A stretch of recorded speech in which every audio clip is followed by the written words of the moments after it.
Hello, everybody, and welcome to the DATAcated Show. My name is Kate Strashny. I'm the founder of DATAcated, and I will be your host for today's show. I am super thrilled to have a very special guest with me here today. His name is Raj Datta. Yes, you heard that right, Datta. The data is in his name. I already love this. He is the Global VP for Software and AI Partnerships at IBM. I'll bring him on in just a minute. I'll let you know what we're talking about first. I read an article that Raj wrote recently about the three myths that are preventing businesses from basically taking on Gen AI as a project, right? There are some fears out there that maybe companies feel like they can't handle incorporating Gen AI, but they all want to get the value from Gen AI. And I think this is going to be a great conversation. So as you're joining us, if you've got questions, if you've got comments on LinkedIn, on YouTube, on Twitter, feel free to put that into the chat and we'll try to engage with as many of you folks as possible. Without further ado, I'm going to go ahead and bring Raj up on our virtual stage. Raj, hello. Welcome to the DATAcated Show. Hey, Kate. Thank you. It's the DATAcated show, right? It's the DATAcated, the Raj DATAcated. I love that. Do you get that a lot, by the way? I do. So I think I was just I was born for this. So I have heard that since my earlier days when I was actually focused on the data and predictive analytics space. So yeah. Yeah, I remember when I was talking to IBM and they're like, "Oh, we'd love for you to talk to Raj. He loves doing this kind of stuff." And they told me your last name. And I'm like, Data. And they're like, "Oh, we never thought of that." I'm like, "Really? That's the first thing I see here." But Yeah. anyways, welcome to the show. I'm really thrilled to have you here. I think a good place for us to start is sort of set the stage of who are you, what do you do, and I know you're at IBM now. You were at IBM before you left for a bit, so I want to hear that story. Yeah. I'm what you call, I guess, a boomerang for IBM. So yeah, just a little bit about me. So I recently, well, that's not recent anymore, but I came back to IBM in July 2023. So I actually started my career at IBM and did that for about 18 years with various leadership opportunities. Then I left IBM, and I went to a couple of different roles, and actually I had my own cybersecurity software company for 3.5+ years.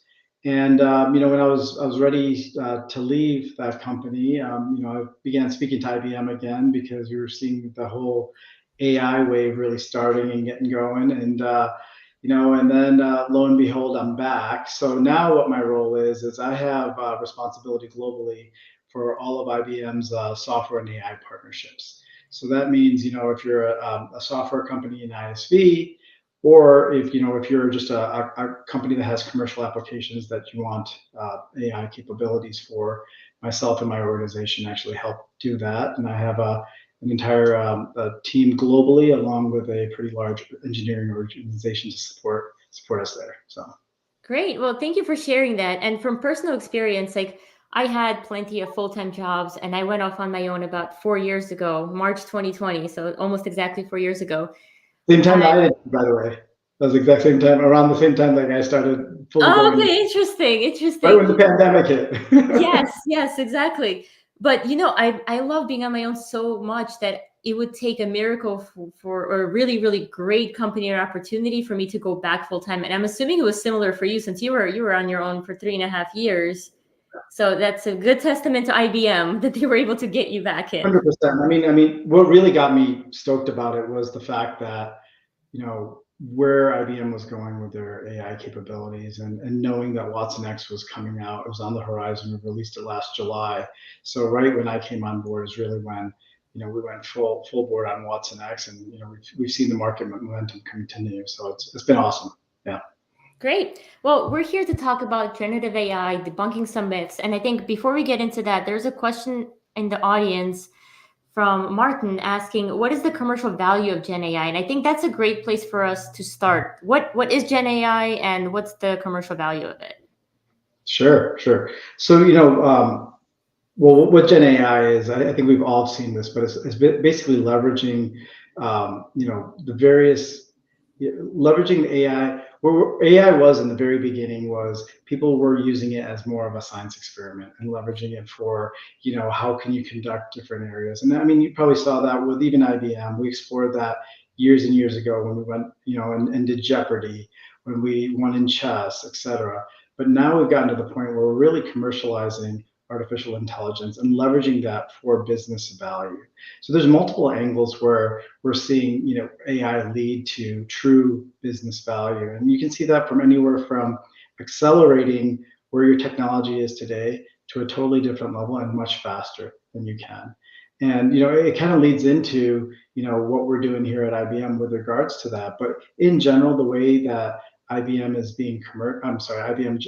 AI is being commercialized today is we're seeing that throughout areas where every company that's leveraging AI or having AI components is what they're doing is they're accelerating their solutions for their end users and able to monetize that accelerated solution. So we're seeing a lot of that, which I'm sure you and I will continue to dive into today. Yes, yes. And I'm seeing this commercial value creeping up across all industries and sectors. It's such an exciting time to be alive and keeping an eye on this space. And I love all the innovations from IBM. But there are some misunderstandings in the space, right? And that's what we're here to talk about. We've got you wrote an article titled "3 Myths Hindering Your Business from Adopting Generative AI," and I love that. And I'll share the link on LinkedIn and YouTube after the show. But talk to us. What are at a high level? What are the 3 myths that we're going to get into today? Yeah, I mean, for me, it's, since I came back, I've been having hundreds and hundreds of conversations with clients, with partners, with regards to AI. And, the very first thing, and this is not a myth, but the very first thing that I'm seeing is that, folks are really nervous about AI. They're being told by their boards, being told by their executives, they must leverage AI. How will they do it? And what value will it truly add to them? Right. So I think one of the key areas that that we look at that I truly do believe is a myth is a lot of the folks are unaware of like the tools and platforms that are available that are out there to help them accelerate their AI adoption. Okay, and we'll go into that a little bit with regards to our Watson X product, but I think that's one area to look at is many folks are, and that really leads to the next area of they overestimate the complexity and cost of building AI. They believe that they have to hire hundreds and hundreds of engineers, data scientists, et cetera, in order to incorporate AI into their solutions and into their offerings. And I would say, the third place is, is the whole skills gap. Is, will they be able to really address the AI needs? What else are they going to require? And, with all these 3 areas, as we see the evolution of AI, I feel very strongly that we as IBM have done a really strong job of helping companies accelerate that adoption. I love that. Thanks for that high level. So we've got companies thinking they might not have the right tools and platforms. AI might be too complex and expensive. And then do we have the right talent and skills to actually implement? And I like what you said in the beginning, right? The boards are sort of putting the pressure on. They're nervous. They want to stay competitive. But do you think that companies understand enough in this moment to actually start implementing Gen AI in their businesses, or is there still some education and training that needs to take place?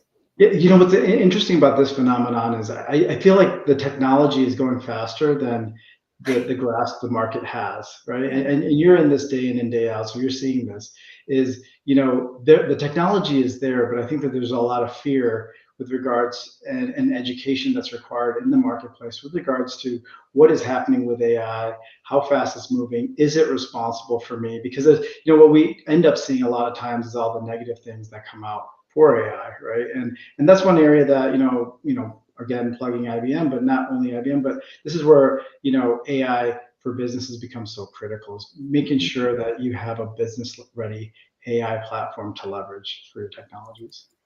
And yeah, I'd love to drill into that a little bit. So we don't have to create our own tools, right? We don't have to start from scratch. So let's talk about the tools and platforms that are available for organizations to just get started, because it's kind of, I think of it as using something simple like Microsoft Word. Like we didn't have to build that. We can just use it and leverage it to create what we need within that platform. So talk to us about how IBM helps here.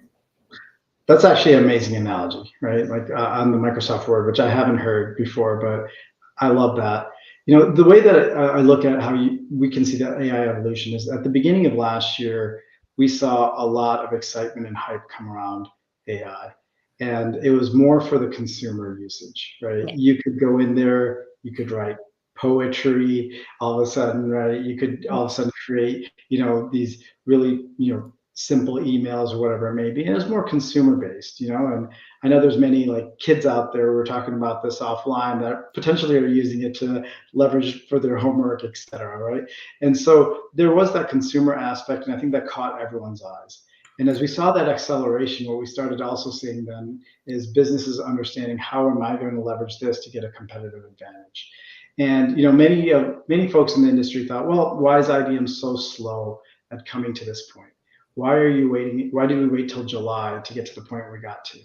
And the reason why we waited was because our whole goal here in the release of Watson X, which we released last July, was to really release responsible AI for businesses. Mm-hmm. And what I mean by that is really having a platform that companies can actually develop off of. So for example, if you're a software company and you already have a solution that's out there in the market, but you want to add Gen AI capabilities to it, what can you do for that, right? And how can you do it fast?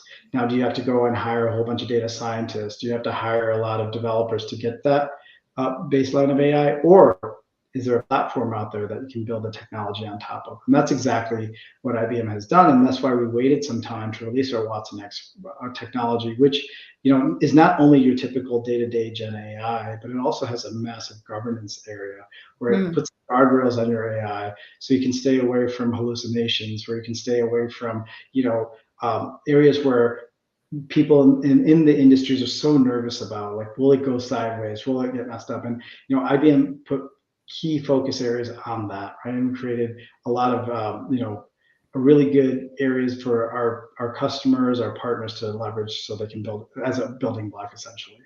Right. And I think that's a very smart move, because getting out there too soon, trying to be the fastest innovator, can sometimes really blow up in your face, right? Where if you don't have the guardrails, you don't have the governance in place, there's not much security, things can go really wrong really fast. So I love that you guys took your time and have now provided a platform for other people to leverage and build their own Gen AI capabilities or customize it for their needs. Would you say that there are some particular industries that are coming to you more than others, or is it sort of all over the place? Yeah, it's actually it's all over, to be honest. I mean, like, what we're seeing is, and the way that we look at our platform is we're horizontal. We haven't been industry focused because there's so many different use cases that are coming out from the various industries. Obviously, industries that are more heavily regulated are coming to IBM first because they want to make sure that they have the guardrails. So you look at the financial services sector, you look at healthcare, you look at those type of areas where data is very, very important. The other thing that I'm actually seeing is something that's pretty eye-opening, is different geographies have different needs too. So as you look at Europe and all of their trust and compliance needs and their GDPR requirements that they've put into place, and then you look at areas in APAC, for example. I was in Indonesia and Singapore, where they want to make sure that all of their data is kept in country, and not being able to go outside. And so that's an area where our platform has proven to have a really strong strength into. And yeah, and I think it goes back to trust, right? Especially when you're being regulated, you need to work with a company you can actually trust. And I do believe IBM has a lot of trust across the globe. And if I were to put my data somewhere, that would be my choice as well. Someone that's well known, that has been around for a while, that's taken the time to put the governance and guardrails in place. And Kate, one other thing though, I mean, that's very important around the data standpoint, right, is that we got to look at is IBM doesn't want your data, right? So we're not going to use your data to create additional models and whatnot, where we've seen a lot of other AI companies taking your data to create their own models and then selling it back to you. IBM is not in the game for that, right? We believe that your data is your data and you get to keep it. Right? So. And yeah, I love that. I want to move on to the complexity side of things, right? So we've got the trust, you've taken the time, you've built the right infrastructure, people can now use it. How easy is this to implement? Let's say I'm a company and I have a need. I want Gen AI too. My board says I need Gen AI. They don't quite understand it, but they want it because someone else, our competitors have it. So what does that process look like? Yeah, I mean, it's very interesting. So I've had an opportunity to spend time with so many different types of companies in different sizes. So, I'm looking at companies from, that are 5 people to companies that are, hundreds of thousands of people, like the largest companies such as SAP and Adobe, et cetera, are leveraging our AI. But then also we have smaller companies that can get up and running so fast. And I'll share an example. I was at a conference where I was speaking, and right after I got off stage, I was approached by the CEO of a software company where he came to me, and they're in the healthcare industry, and he basically came to me and said, Raj, I got to tell you the story. I started on this journey on Friday, and my India team got engaged, etc. He goes, by Tuesday, we had Watson X embedded into our technology, and we were able to share it with the world, right? So stuff like that is like, it's pretty eye opening on how fast you can embed our technology and get to market. And obviously, like as use cases get more and more complex, as like there's more of a build, it may take a little bit longer. And for smaller companies, it's much easier to get up and running. But there's that ability to get up and running that fast, right? Okay, question. Did they work the weekend or not? I would assume that they did, Okay. because I didn't want to get into the detail, or didn't ask him for all the details of how hard he makes his company work. But they obviously, and as you know, in startup world, you're working 24/7. Yes, I assume so. Because Friday to Tuesday, I'm like, okay, there must have been at least some Oh, for weekend sure. work. Yeah. Okay, so you mentioned some of these use cases are getting quite complex. Do you suggest that companies who have an interest in getting started, should they start small or should they have their most complex solution tackled first? My advice is always start small and grow, right? And so, Yeah. and the reason behind that is because it'll give everyone a comfort level to understand what the capabilities are. And then what ends up happening is, as you start and you have that first smaller use case, everyone feels comfortable with it. You can continue to build off of that and grow into much different areas. And also, we have to remember that AI is so new. The art of the possible is out there, right? You can try so many different things. You can continue to grow into different areas you may have thought your company would never go into. Right. Yeah. Right. So you mentioned AI is so new. And usually when things are so new, it's generally difficult to get people to help you with things, right? If we've never done AI before, Gen AI before, how do we have the right skill sets? How do we find the right talent? Talk about how IBM and partners work together to actually help implement these solutions if, let's say, my organization doesn't have the right talent. Yeah, this was one of the key focus areas when I came back to IBM, is to focus in on, having come from the startup world, having limited, capacity to invest in areas outside of your core solution areas, was an important factor for me. So what we've done here is we've rebuilt the entire partner ecosystem. So as you can look at it, the way that we do help is we talk to customers about specific use cases they want to explore. And then once they have those use cases down, we will many times jointly develop with these customers, with these partners, get them up and running, get the technology embedded. And so once that's up and running and they want to start taking it to market, we also are helping our partners in the ecosystem really take it to market, sell it to other companies, and really build out this whole AI marketplace. And that's been one of my key visions as I've come back. It's really to have AI for everyone out there, for all big companies, all small companies, any size that you are, to really build off of that. And that's what's really exciting to me. I mean, one thing that I've seen, I'm getting a chance to do a lot of work in the sports area, which I'm very passionate about. Right? And you're going to see a lot of things coming up next week. Masters week and is coming up. There'll be a lot of work that IBM has done, teaming up with the Masters to do that. We've done work with the U.S. Open, for example, with regards to tennis and voice recognition and things like that.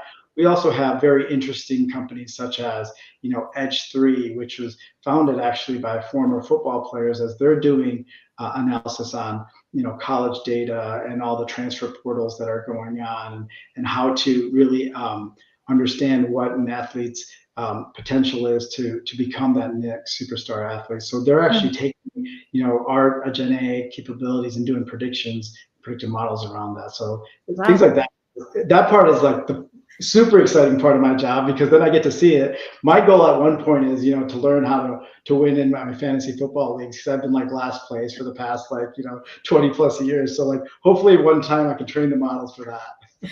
That's what we need Gen AI for. Listen, this is it right here. I love that Yeah. you're getting to work on some really cool use cases that you actually get excited about. I think that's awesome. You mentioned that big companies, small companies, any size companies. Are Yeah. there times when a company might be too small for Gen AI, or is this just literally for everybody? I don't think so. I mean, I think that, what you're trying to do with the Gen AI may be important, but for, what size of company, I think every single company can leverage it. And obviously, I have a lot of passion that comes from, the earlier stage companies having been there, lived it and breathed it.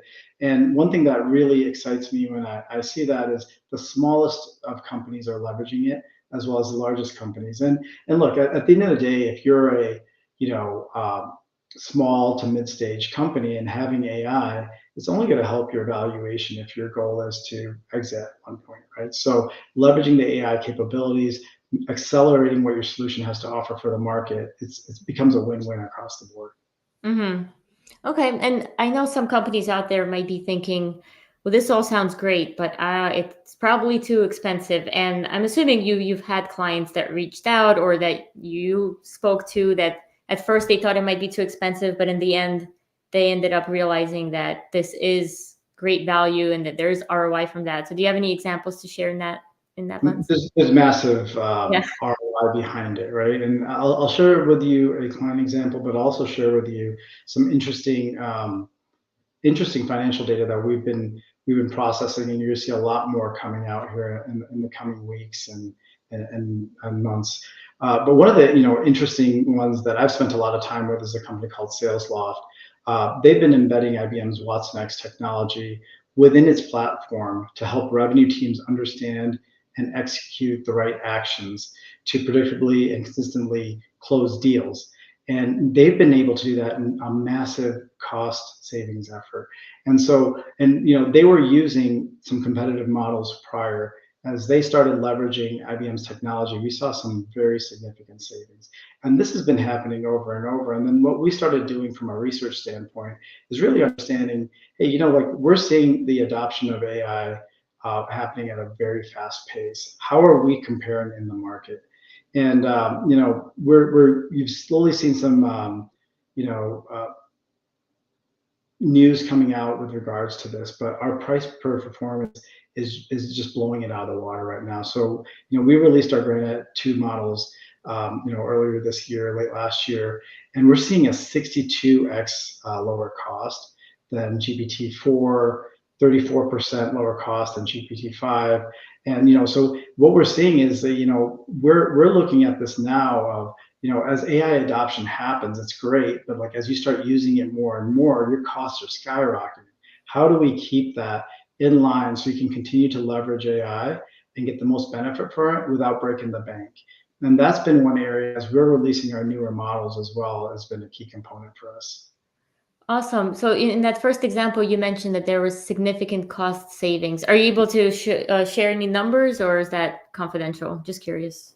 A lot of that is confidential still right now, right? So that's a competitive advantage for them. And I would love to share all the numbers possible for the world, but we also want to keep our partners areas a little bit confidential. Got it. Got it. Significant. It says it all. Listen, it was. So I wanted to get into some potential challenges. So some of all of this sounds great, right? There's ROI. Obviously, a lot of times there's costs associated with these cool things, but if the cost savings are way bigger than the cost, then you're already winning. Or if you have new income that you're generating because of this new technology. Um, have you faced any challenges at all, or is it always just like plug and play and everyone's happy? What I'm assuming there are challenges. I mean, of course, there's gonna be challenges. Any new business has challenges, right? And so, but I do believe, the way that we're approaching this is, I've invested heavily into our engineering teams. And so what that means is engineering teams to support our customers and partners. So as they want to come on this journey with us, I want to make sure that we have dedicated support to help our partners and customers truly grow and go through this journey, right? And I did see a comment where AI isn't that new, and that's Oh, totally yes, it's new-ish, right? It has been around to an extent here. Yep. exactly. And so and that's spot on, right? I mean, AI has been around for a long time. The hype cycle picked up in 2023, right, with the release of OpenAI, ChatGPT, et cetera.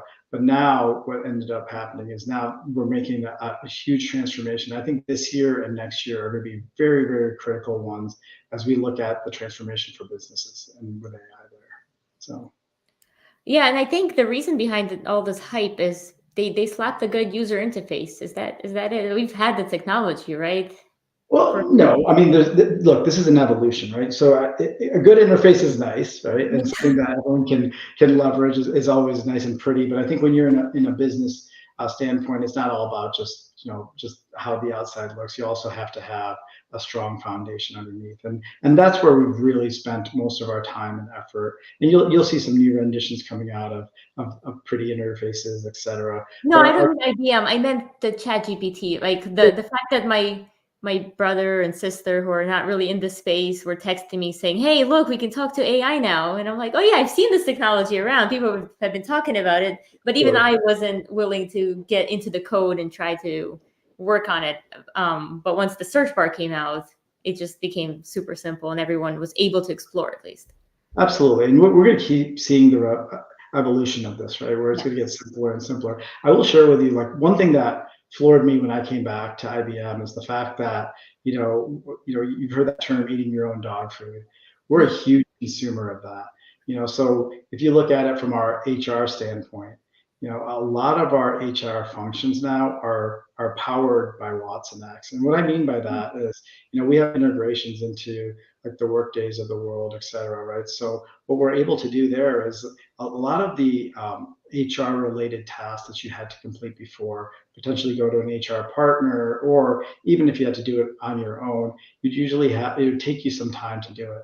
Now Mm, you actually have a conversation. We have something called Ask HR, where you actually just have a conversation with this, right? With the Watson X interface. It's underneath the covers is Watson Orchestrate, right? And what you're able to do is essentially have this discussion with HR and say, I need to move this employee, or I need to give them a raise, right? And then mhm. you just go through a couple of the prompts and it's done. Initially, when they told me like, oh, just go use Ask HR, I'm like, you want me to operate with a bot and actually make a person's like salary impacted by it? But I was shocked because it's been spot on, and it's truly not a bot, right? It's an AI Right. powered engine underneath it that's Yes. actually able to help you get things done. So Wow. Well, yeah. Thank you for sharing that. We've got a really cool comment here. This is not seeded, I promise. So the CTO of Edge 3, who Raj mentioned, we're getting tremendous value from the IBM Cloud and Watson X. Thankful as a startup to have the assistance from the IBM build teams that Raj has implemented, has really helped us get to market faster. And he's excited to continue partner with IBM. Wow, look at that. I love that. I love Clients that. come in and just, they're happy. I'll be sending them their gift now. Shortly. No, I mean, so, this really goes back to Edge 3 is one of my favorite use cases, and I had a chance to really meet with the team when I first started. But what's really exciting about this is Edge 3 is a newer company that's coming on board, and they have a really different way that they're applying AI to sports. And there's many of these company and use cases that we're seeing across the board. And that's what's so exciting about my job is like every day I'm delving into different types of use cases out there, different types of companies that are leveraging AI to really accelerate the market out there. So Absolutely. I love that for you, that you get to actually interact with all these different clients and industries, and then they come to your live show and they say how great you are. This is I this know is that's awesome. So Raj, as we start to close out, I wanted to ask is if there's anything you want to share with the audience that we haven't discussed already, like what do you wish they understood about Gen AI that maybe there are misconceptions, sort of as a Yeah, wrap up. yeah. I mean, I think we've hit on a lot of it. I don't, my biggest fear is that people are scared of AI. And they're Mm, scared about how to adapt it, how long it's going to take them to adapt it, how expensive it's going to be and that's why we've created this platform to make it simple for companies to be able to leverage, to build off of, to take their solutions and take it to the next level, right? And I think that part is what gets me jazzed all the time. And I just want to like scream and shout out there, there is, IBM has come to play. We are, we're not the first AI vendor companies think about or people think about, but as you start digging into our technology and you realize how we've really thought through the end-to-end area of it, right? We've looked through and said, we need to put guardrails into your business. Your data cannot be taken by someone else. You can't put hallucinations and allow that to go into the marketplace. You need to have that focus. And that's what I truly love about my job and about, what IBM is doing. And, we've been thinking ahead of this for a very long time. And, like as Martin mentioned, this has been going on since the 50s, right? And it's been evolving. And IBM was an early player in this. And, now that we've really started taking off, this has been one of the more exciting areas that I've ever been a part of.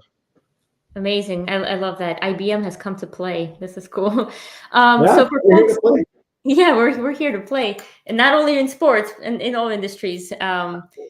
So Raj, if people have questions or if they want to learn more, where are some of the places? I know IBM's everywhere, sort of, but where would you direct folks to learn about specifically GenAI and Watson X? Yeah, I mean, there's two areas I would love for everyone to take a look at is, if you go to ibm.com/partner plus, you'll be able to, go through the journey of, if you're interested in embedding the Watson X technology, someone from in my organization will definitely be able to help you get that journey started.